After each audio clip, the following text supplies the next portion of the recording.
স্বাগত news 24 global টাইমে। দর্শক, বিশ্বের নানা প্রান্তের খবর নিয়ে আপনাদের সাথে আছি আমি ফয়সাল মাহমুদ। দেখছিলেন সংবাদ শিরোনামগুলি, এবারে পুরো খবর। গাজায় যুক্তরাষ্ট্রের প্রস্তাবিত যুদ্ধবিরতি প্রত্যাখ্যান করে হামলা অব্যাহত রেখেছে ইসরায়েল। এতে প্রাণ ঝরেছে অন্তত 81 জন ফিলিস্তিনির। তীব্র খাদ্য, ঔষধ আর পানি সংকটে পড়েছে ফিলিস্তিনিরা। এদিকে আন্তর্জাতিক পরিমণ্ডলে একের পর এক মিত্র হারাচ্ছে ইসরায়েল। গাজায় যুদ্ধবিরতির একটি নতুন মার্কিন প্রস্তাবে সম্মতি দিয়েছে হামাস। 2 ধাপে 10 জন জীবিত ইসরায়েলি জিম্মিকে মুক্তি দেওয়া এবং 70 দিনব্যাপী যুদ্ধবিরতি ঘোষণা করার কথা বলা হয়েছে। সেই সাথে গাজা উপত্যকা থেকে ইসরায়েলের আংশিক সেনা প্রত্যাহারের অন্তর্ভুক্তিও রয়েছে। তবে ইসরায়েলের এক কর্মকর্তা এই প্রস্তাবটি ওয়াশিংটনের বলে দাবি করে তা প্রত্যাখ্যান করেছেন। তিনি জানিয়েছেন এই প্রস্তাব ইসরায়েলি সরকার মেনে নেবে না। এতে যুদ্ধবিরতি নিয়ে দেখা দিয়েছে অনিশ্চয়তা। এদিকে যুদ্ধবিরতির আলোচনার মধ্যে হামলা তীব্রতা বাড়িয়েছে ইসরায়েল। সর্বশেষ অভিযানে কয়েকটি আশ্রয় কেন্দ্রে হামলা করেছে দখলদার বাহিনী। এ সময় একটি শিক্ষা প্রতিষ্ঠানে আশ্রয় নেওয়া শতাধিক মানুষ নিহত হন।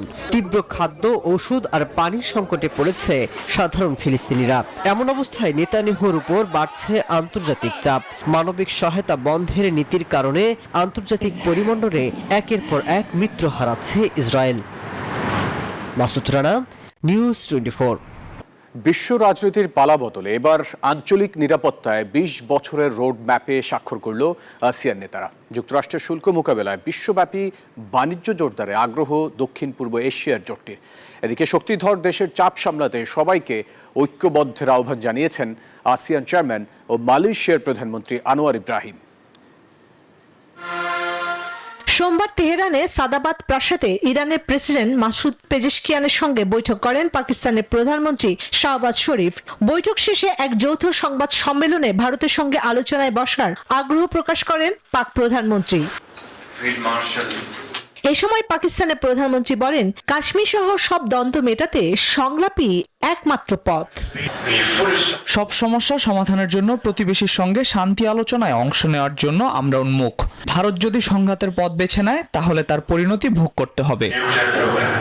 ইরানের শান্তিপূর্ণ কর্মসূচিকে ইসলামাবাদ সমর্থন করবে বলেও জানান তিনি। শাহবাজ আরো বলেন, আঞ্চলিক অগ্রগতির জন্য পাকিস্তান ইরান সম্পর্ক আরো জোরদার করতে হবে। দুই দেশের মধ্যে বাণিজ্য 3। মিয়ানমারে গৃহযুদ্ধ, চীনের সাথে তাইওয়ানের উত্তেজনায় যখন বাড়ছে আঞ্চলিক উত্তেজনা, এমন সময় কুয়ালালামপুরে বসেছে আসিয়ানের 46তম শীর্ষ সম্মেলন। প্রথম দিন থেকেই আঞ্চলিক সহযোগিতা, ব্যবসা, নিরাপত্তা এবং পরিবেশগত ভারসাম্য নিয়ে চলছে একের পর এক বৈঠক। একাধিক মুক্ত বাণিজ্য চুক্তি সংস্কারের ঘোষণা এসেছে সম্মেলন থেকে। উন্মোচন করা হয়েছে আসিয়ানের কমিউনিটি ভিশন 2045, যেখানে 20 বছরের রোডম্যাপে দক্ষিণ পূর্ব এশিয়াকে অর্থনৈতিক, রাজনৈতিক এবং সাংস্কৃতিকভাবে একভূত করার কৌশল নির্ধারণ করা হয়েছে। ট্রাম্প প্রশাসনের একতরফা শুল্ক নীতিকে আঞ্চলিক স্থিতিশীলতার জন্য হুমকি হিসেবে আখ্যা দিয়েছেন আসিয়ানের বর্তমান সভাপতি এবং মালয়েশিয়ার প্রধানমন্ত্রী আনোয়ার ইব্রাহিম। এ সময় শক্তিধর দেশের চাপ সামলাতে সবাইকে ঐক্যবদ্ধভাবে বাণিজ্য জোরদারের আহ্বান জানান। মুক্ত ও অন্তর্ভুক্তিমূলক বাণিজ্য ব্যবস্থার ভিত্তি আজ ভেঙে পড়েছে। আমরা যে পরিকল্পনা হাতে নিয়েছি তা ভবিষ্যতের জন্য, আমাদের পরবর্তী প্রজন্ম যাতে সুখে থাকে তার রোডম্যাপ। অন্যদিকে চীন, ইউরোপ, ভারত এবং মধ্যপ্রাচ্যের সাথে বাণিজ্য জোরদারের আগ্রহ দক্ষিণ পূর্ব এশিয়ার জোটটির। সেই সাথে এবারই প্রথম চীন এবং পারস্য উপসাগরীয় দেশগুলোর সাথে আলাদা বৈঠক করবে ASEAN. Masud Rana, news 24। Global টাইমের সময় হলো একটা বিরতি। ফিরছি আরো খবর নিয়ে, সাথেই থাকবেন। কাশ্মীর সংকট সহ দীর্ঘদিনের বিরোধ নিরসনে ভারতের সঙ্গে আলোচনায় বসার আগ্রহ প্রকাশ করেছেন পাকিস্তানের প্রধানমন্ত্রী শাহবাজ শরীফ। সোমবার ইরানের সর্বোচ্চ নেতা আয়াতুল্লাহ আলী খামেনির সঙ্গে বৈঠক করেন পাকিস্তানের প্রধানমন্ত্রী। পরে এক যৌথ সংবাদ সম্মেলনে এই ইচ্ছা প্রকাশ করেন তিনি। তবে আক্রমণ হলে কঠিন জবাবের হুঁশিয়ারিও দেন তিনি। এদিকে ভারতের পররাষ্ট্রমন্ত্রী এস জয়শঙ্কর বলেছেন, ভারতের সামরিক শক্তির সামনে হার মেনে পাকিস্তান এখন আলোচনায় রাজি হয়েছে।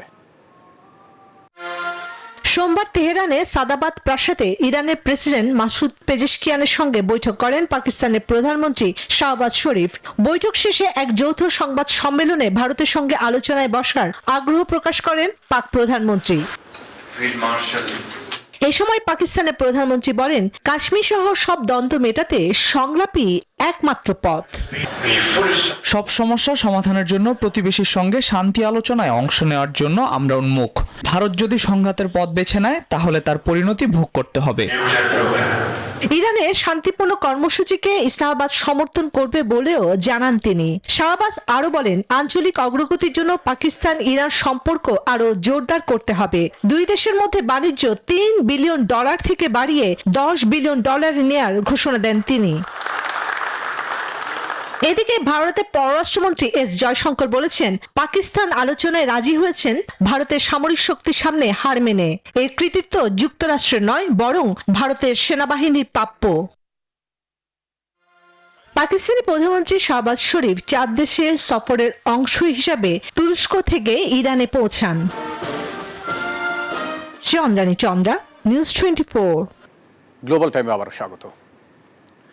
যুক্তরাজ্যে লিভারপুলের সমর্থকদের ভিড়ে একটি গাড়ি উঠে যাওয়ার ঘটনায় আহত হয়েছেন অর্ধশত মানুষ। আহত 27 জনকে হাসপাতালে ভর্তি করা হয়েছে। ইংলিশ প্রিমিয়ার লিগে এবারের শিরোপা জিতে নিয়েছে লিভারপুল। এই জয় উদযাপন উপলক্ষে সোমবার লিভারপুল শহরে শোভাযাত্রার আয়োজন করা হয়। এ সময় সমর্থকদের ভিড়ে একটি গাড়ি উঠে পড়ে, এতে হতাহতের ঘটনা ঘটে। পুলিশ বলেছে, তারা ঘটনাটিকে সন্ত্রাসবাদ সংশ্লিষ্ট মনে করছে না।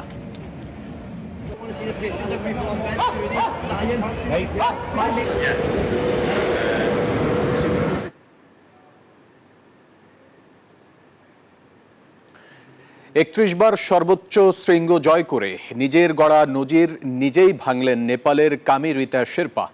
মঙ্গলবার স্থানীয় সময় ভোর 4টায় ভারতের সেনাবাহিনীর একটি দলের গাইড হিসেবে 8,894 মিটার উচ্চতায় আরোহণ করেন।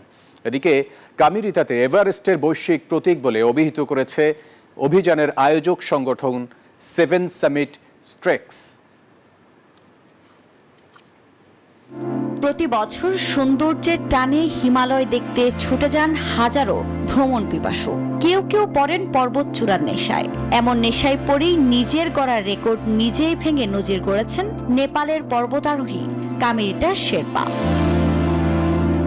মঙ্গলবার স্থানীয় সময় ভোর 4টায় ভারতের সেনাবাহিনীর একটি দলের গাইড হিসেবে 8,894 মিটার উচ্চতায় পৌঁছান তিনি। এদিকে কামিরিতার এমন সাফল্যে খুশি হয়ে অভিযানের আয়োজক সংগঠন 7 সামিট ট্র্যাক্স জানায়, তিনি কেবল একজন জাতীয় পর্বতারোহী নায়ক নন, বরং এভারেস্টেরই একজন বিশ্বব্যাপী প্রতীক। 1994 সালে একটি বাণিজ্যিক অভিযানের নেতৃত্ব দিয়ে প্রথম এভারেস্ট জয় করেছিলেন কামিরিতা। এরপর থেকে আর থামেননি তিনি। প্রতি বছরই বিশ্বের সর্বোচ্চ এই পর্বতচূড়া জয় করে চলেছে কামিরিতা। এর মধ্যে 2023 ও 2024 সালে দুবার করে এভারেস্টে আরোহণ করেছিলেন এই শেরপা। নেপালের পর্যটন বিভাগের তথ্য মতে চলতি মৌসুমে এভারেস্ট ও অন্যান্য পর্বতে 1000 জনেরও বেশি আরোহণের অনুমতিপত্র জারি করেছে নেপাল। সাম্প্রতিক বছরগুলোতে এভারেস্ট আরোহণের প্রচেষ্টার সংখ্যা বাড়ায় পরিবেশগত প্রভাব নিয়ে উদ্বেগ তৈরি হয়েছে। এ অবস্থায় পর্বতারোহীদের তাদের নিজস্ব মল পরিষ্কার করতে হবে এবং তা বেস ক্যাম্পে ফিরিয়ে আনতে হবে, এমন নিয়ম চালু করেছে নেপাল কর্তৃপক্ষ। আফরিন মৌ, নিউজ 24। দর্শক, এই ছিল নিউজ 24 গ্লোবাল টাইমে। এতক্ষণ সাথে থাকার জন্য ধন্যবাদ সবাইকে।